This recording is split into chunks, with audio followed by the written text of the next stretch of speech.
Okay, so the next session which we want to look at is around the changes to the Angus BREEDPLAN analysis in terms of the implementation of what we're calling single-step breed plan. So during this session I want to cover off on a few different things. The first thing is I want to give you just an overview of how we incorporate genomics data into Angus BREEDPLAN and how that's been done historically.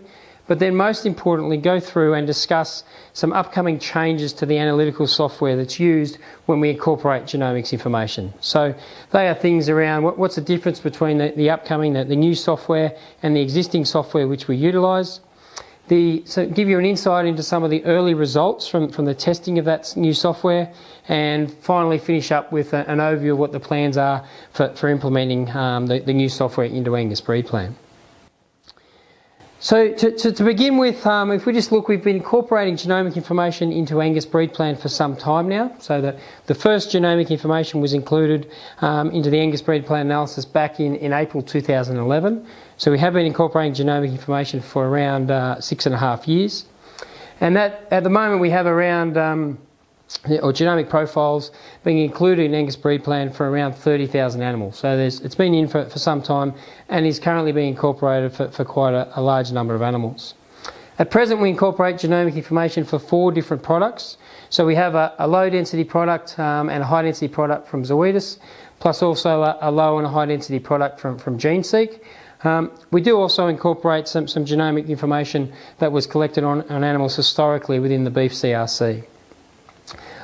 So why are we doing that, and what value is the genomic information got within the Angus BREEDPLAN analysis? And it's predominantly around improving the accuracy of the breeding values which are calculated, particularly in circumstances where the initial EBV accuracy based off the pedigree and the performance information is of low value, so low accuracy. So situations like where an animal is young, for difficult to measure traits, for traits that can't be measured prior to breeding age, so things like the milking ability of a sire's daughters, their fertility, those type of things. For traits which have a low heritability, and also in situations where collecting effective performance information is problematic. So in small herds where animals have been removed from their contemporary group and the like. So predominantly the benefit which we've got from genomic information now is around improving the accuracy of breeding values, not replacing what we're doing, but improving the predictions of breeding value which are available. Now, as we've been talking about in our first presentation, genomics is an evolving science. So as the genomics technology evolves, so too does the technology that's available to us to incorporate that genomic information into the calculation of EBVs. And that's not just happening within our Angus BREEDPLAN evaluation, that's happening internationally in other genetic evaluations and also in the genetic evaluations that are used in other species. Just generally where the international science is now up to, as genomics has evolved as a technology, so too has the software for incorporating and utilising that information within genetic evaluations.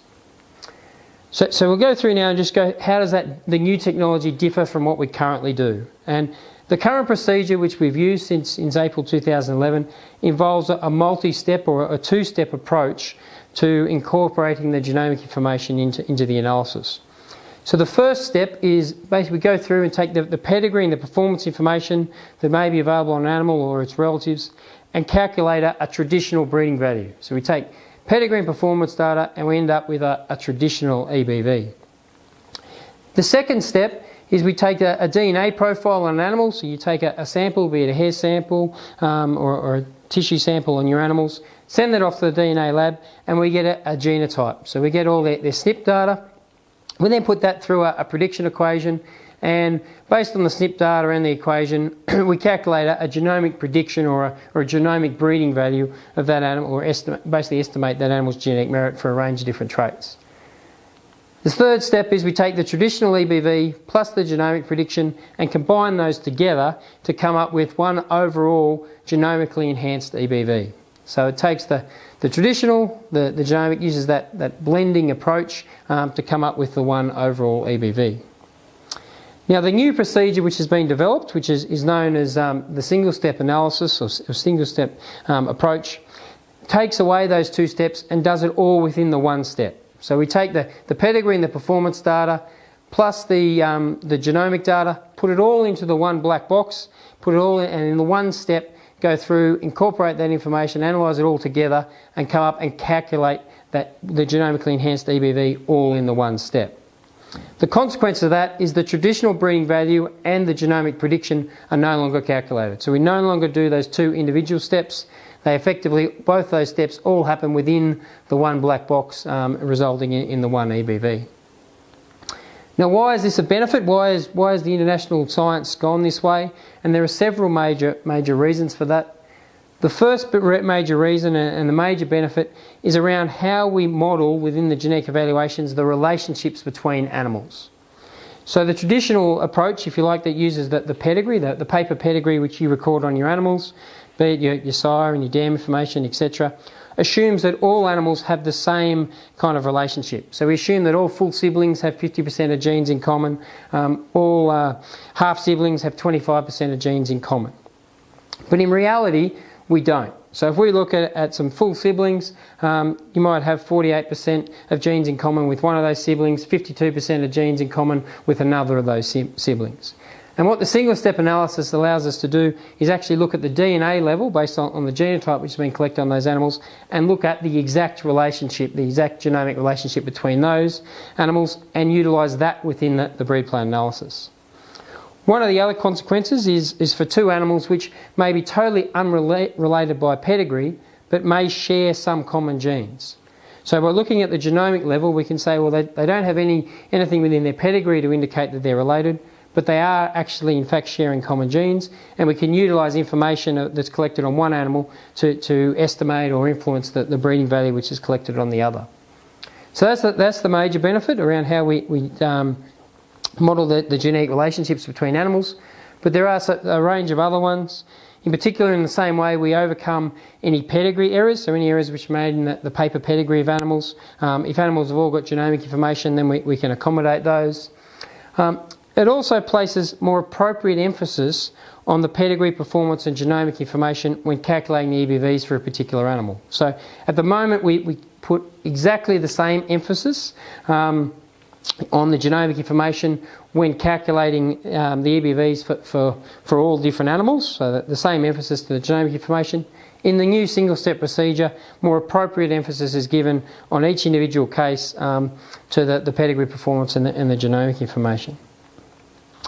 Some other benefits is that as at present the genomic information only contributes to the EBVs for the individual animal that has been genotyped, so it doesn't flow, any information on an animal doesn't flow back to its sire and its dam or down to its progeny.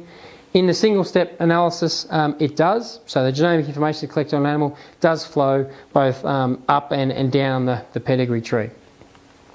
We also, it enables us the genomic information to contribute to all the EBVs, and by that the caveat in all the EBVs within the main multi-trait analysis. So at the moment we only incorporate genomic information for 14 different traits. Under the new single step, the genomic information will contribute to all EBVs. And in the main multi-trait analysis, I mean within the analysis we have several sub-analyses, so our docility analysis, our structural soundness analysis and our carving ease analysis are to the side, and the genomic information won't contribute to those. We'll still use the blending approach, the previous approach, in the short term for incorporating genomic information for carving ease, and we don't utilise any genomic information in the others, but it will contribute to a greater range of traits. It does also remove the need to regularly recalibrate those prediction equations. So if you remember, I said in the second step of what we currently do, we take a genomic profile on an animal, go through and put that through a prediction equation to estimate its genomic prediction or its genomic breeding value. That prediction equation needs to constantly be updated and recalibrated. In a single step analysis, that all happens within each fortnightly analysis. So we don't need to go back and do that. The other benefit of it is if you've done some genomic testing, it means your genomic predictions are constantly updated from analysis to analysis rather than being fixed at time as they currently are.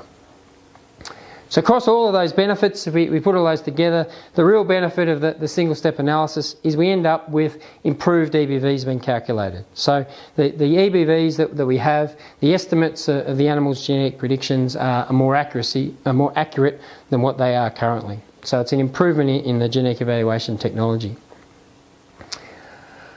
So where are we up to if we start going through what preparation has been done and the development behind the single-step analysis? And there's been quite a lot of work done over the last 12 to 24 months by a range of different organisations. So to give you an insight, there's been a lot of work done on what I call developing the genomics pipeline. So within the genomic predictions, which we have currently incorporated on the 30,000 animals, there are multiple labs that have been involved and multiple genotyping platforms. So I think within our genotypes there are 17 different genotyping platforms which we currently have genomic information for. All that information's had to be organised, put together into a database, checked for and checked that data, done a whole lot of quality assurance checks. So there's been quite a lot in putting that together. Also developing the pipeline so that when you test an animal on an ongoing basis, that genomic information can enter and feed into the next breed plan analysis. There's also been some work done to put that what we call the genomic relationship matrix together. So that is how we model the relationships between animals at that genomic level. Really, when we start looking at our single-step analysis, this slide probably shouldn't say to replace the pedigree relationships. It's to improve the pedigree relationships. So we take the genomic information, we merge that with the paper pedigree information to better model the relationships between animals. There's been quite a bit of work done to do that. There's also been a whole lot of ranges to enhancements that need to be made to the BREEDPLAN software to accommodate the new methodology. One of the things that we're now doing by throwing the genotype information in is throwing a whole range of additional information. So now 50,000 SNPs, which means the amount of data which needs to be analysed in BREEDPLAN is a lot more complex, and as a result we need a lot more efficient computer systems and algorithms to enable us to actually run the analysis and complete it and return around on our fortnightly analysis schedule. So there's been a lot of work done in that space as well. Of course, once all that work's been done, there's also been a lot of work done to test the new software, review the results, make sure everything is holding together and making sense. Now at this stage it would be remiss of me not to acknowledge the considerable work that both ABRI and AGBU have done in this space. They've predominantly done most of the work in putting the single-step analysis together and have been a really big contributor to having this available and ready to go in the Angus BREEDPLAN genetic evaluation.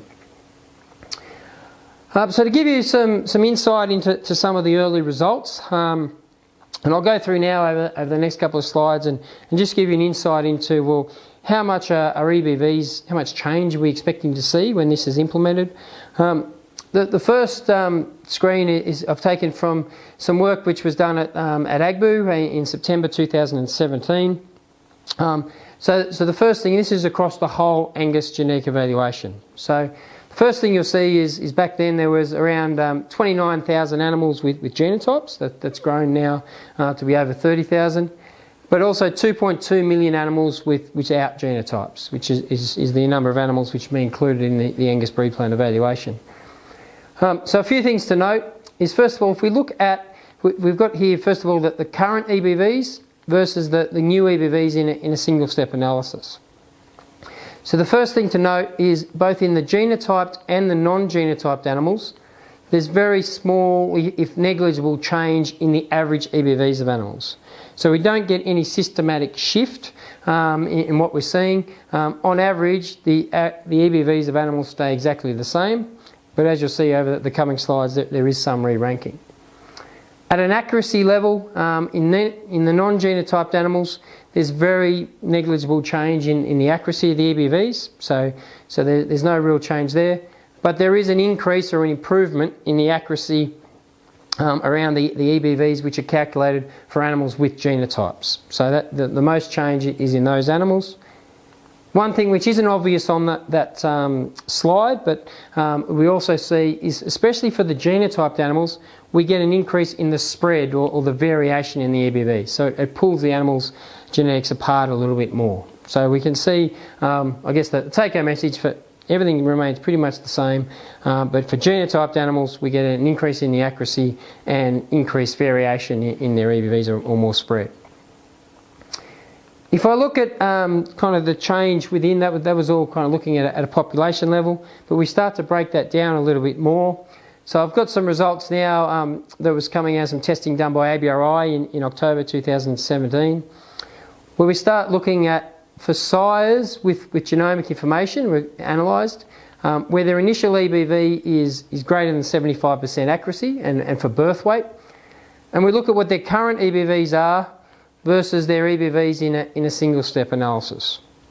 So a couple of things to note. On average, the correlation is plus 0.97. So for those of you who might not be all that familiar with correlations, effectively our correlations range anywhere from plus 1, when the two sets of numbers are exactly the same and they rank animals in exactly the same manner, through to minus 1 where they're in the reverse order, through to 0 where there's no relationship between them. So at plus 0.97, we see the ranking of animals is very, very similar for sires with genomics with an initial birth weight EBV greater than 75%. However, there is some re-ranking going on. So if we look at a practical level, if we look at sires with a current EBV of plus 5 for birth weight, and we look at what their single step EBVs are, then they may range anywhere from kind of plus 7 to plus 3. So there is some movement at an individual level, but on average everything stays pretty much the same. If we go through and have a look at bull calves, and in this case I'm looking at, again, the birth weight EBV, but bull calves being male calves born in 2016, and where their initial EBV accuracy is greater than or equal to 60%. Again, the correlation is very high, so plus 0.99, so no real significant ranking on the whole. So by that I mean that the high EBV bulls don't suddenly become the low EBV bulls, and the low ones don't suddenly become the high ones, etc. But there is still some re-ranking, so if you will see some change. So at plus 5 again, some of the bulls end up at plus 7 or down at kind of plus 3.5. So there is some noticeable change, but on average everything stays pretty much the same. If I change traits now and start to look at the 400-day weight EBV, so again here I'll start off with sires with genomic information where their initial 400-day weight EBV is greater than 75% accuracy. The correlation is again very high, is plus 0.97, but there is some shift in individuals. So if we look at initial EBVs or current EBVs at plus 80, then in a single step analysis some of those animals end up at plus 90 and some come down to kind of plus 70. So that plus or minus 10 kind of change at an individual animal level. For bull calves, the 2016 male calves, again for 400-day weight, where their initial EBV accuracy was greater than 60%. So these are animals that don't necessarily have genomic information. They just any of the male calves born. Correlation at plus 0.98, so high correlation. But again, if we took it, say, plus 80, some of these end up at kind of almost up at plus 100, and some down at kind of plus 65. So a bit more spread in the changes than we might see at an individual level. Moving through the traits, we get very similar messages as we go. So intramuscular fat, IMF, probably less change here than we saw in some of the other traits. A correlation of 0.99. Here we're looking at size with genomic information and accuracy currently above 75%. So very little change. If I move over to bull calves, male calves with current IMF EBV accuracy greater than 60%, correlation of plus 0.95, so still high. But if we look at an individual, the current animals with 3 or plus 3 for IMF, some of those end up at kind of plus 3.5, or almost up at plus 4. Down to kind of plus 2. So a plus or minus 1 change. So they don't totally re-rank, and the higher IMF bulls don't become the low ones and vice versa, but there is kind of that plus or minus 1% EBV change in the IMF EBV. Putting that all together, how much change in index do we see? Very similar messages. So correlation here of plus 0.97 in the size with genomic information. But if we look at, say, bulls with a current ABI of plus 100, some of those may end up at kind of plus 115, some of them down at plus 85. So there is some movement at an individual level.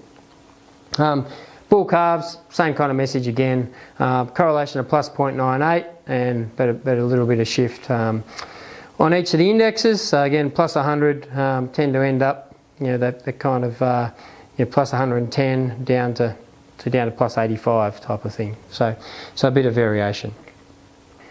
Okay, so our current implementation of the new single-step analysis is planned for December 2017.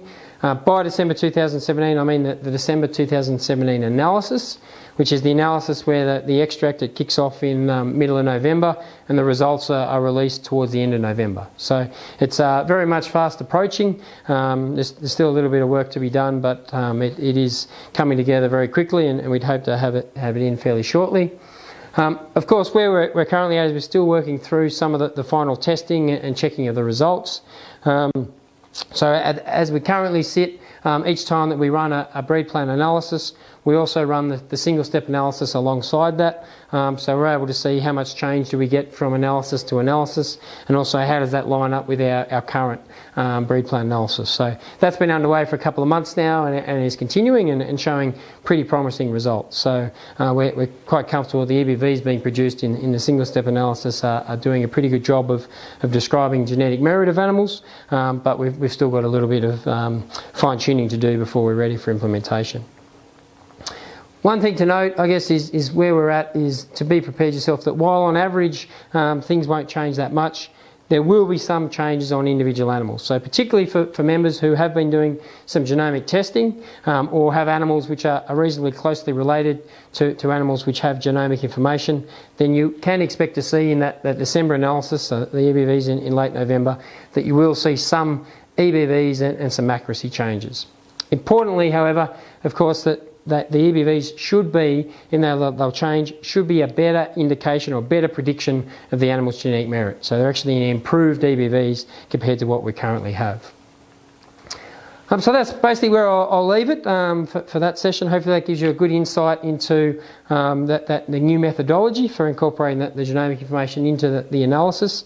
And I'll open it up now if anyone's got any questions.